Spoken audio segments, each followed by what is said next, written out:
I'm Ina Fried with CNET News. I am here with Biz and Evan, the Twitter guys who just finished speaking here at the All Things Digital.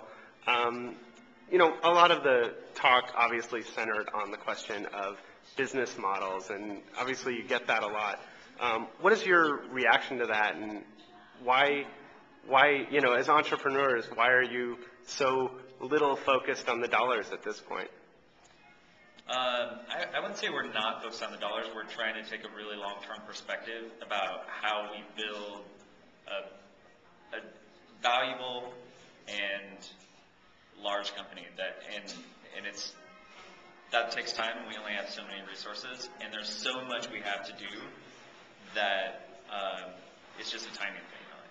Yeah, in order to create a company that has this enduring value that's going to be here 5, 10, 15, 20 years from now, you have to focus on delivering value first and, you know, profit second. I mean, especially considering we're only 2 years old. We have time to work on what will be our business model, but like I've said, the most important thing right now is really delivering that value to the people who are using it now and then growing the network.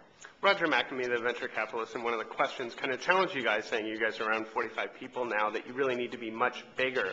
Do you guys, business model aside, how do you think you need to be much bigger? And if so, how big do you think you need to be that tech company that endures that you talked about wanting to be? I'm not sure there's an ideal size. There's an ideal size for the time. And we feel constrained with our resources right now, but as I mentioned, we've more than doubled since the beginning of the year, and there's such a thing as growing too fast. Even if we do need 1,000 people today to fully realize this opportunity, we would probably be crushed under our own growing pains if we tried to do that. We'd lose our culture, we'd lose a lot of things about the company that are really important, so it's finding that right pace. And we are growing pretty fast, but we're, I think, a good size right now, and we'll be a better size tomorrow. What is the role in the Twitter world for large companies, not in terms of their own tweets, but do you see a role for partnership with companies like Yahoo and Google and Microsoft, or in your world is there not really a lot that you guys can do together? Well, it's the internet, and the web's about connections, so we're building relationships and talking to all those companies to see how we can mutually, you know, offer more value. And I think that's normal for every big company on the internet, or everyone doing interesting things. There's ways to connect. Sometimes they require business agreements, and sometimes they don't. And in all those cases, all those companies you mentioned, there is a relationship, at least for the users. Google indexes our content, as does Yahoo. Microsoft has built Twitter into different products and different experiences, and that will probably continue. Yeah, Yahoo's even made like TV widgets and stuff. I mean, I think with us it's even more so that we'll be cooperating with folks because of our openness and because of our simplicity. It's much easier for them to just, you know, call us up and say, hey, guess what we built? Yeah. We built this cool thing, and we're like, that's awesome. You know, I mean, we're complementary to a lot of these bigger shows. Do you think it's more likely that you'll then continue to work with all of them as opposed to forming a partnership with one of the particular big guys? Our philosophy has always been to be as open and ubiquitous as possible, so that would be an unusual decision to break that, I think. The interest must be pretty heavy from them. What makes you guys able to say no so far to all the business deals that must be coming your way? I think constraint is one of the things that we've kind of adopted as an ethos at Twitter, and so it's becoming easier and easier for us to sort of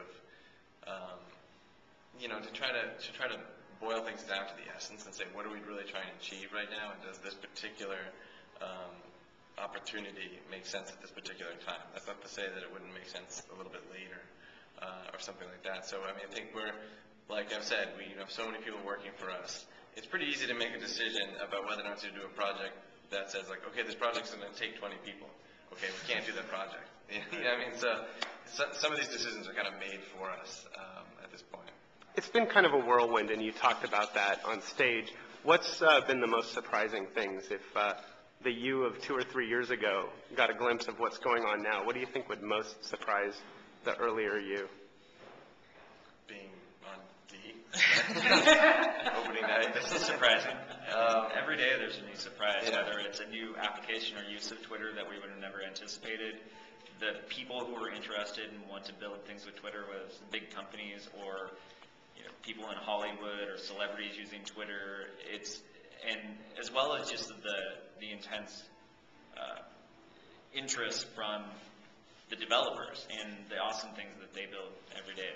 One of the big things that strikes me and just kind of blows my mind, and I try not to think about it too much because I want to keep my mind intact, is this idea that a friend of mine asked me, what do you hope that Twitter will become in 5 years, or what do you hope people will say about Twitter in 5 years? And when I thought about it, I sort of have like these flashbacks of the people helping each other during wildfires, during earthquakes, during gas shortages in Atlanta, coming together during the terrorist attacks in Mumbai, reporting from the hotel, and this Moldovan revolt, all these things speaking to me and just tumbled out after you asked the question was, we hope that people will say that Twitter wasn't about a triumph of technology, it was about a triumph of humanity. It was a technology that came along at the right time, that people adopted and got smarter, got better, and used it for good. And when we hear about these things happening around the world, that's like so inspiring, in fact, that it sometimes makes you want to be like, okay, I can't think about that. How will we know a year from now if you're on the path to becoming that company you talk to? What are some metrics that we can use on the outside to know whether you guys are... I think we still need those metrics on the inside, to tell you the truth. I mean, like we said, we're 1% into this journey, it feels like, and I think we're still figuring out internally really what those real deal metrics are. And then we'll tell you what those are when we figure those out. Great, thanks. I've been speaking with Biz Stone and Evan Williams of Twitter for CNET News. I'm Ina Freed.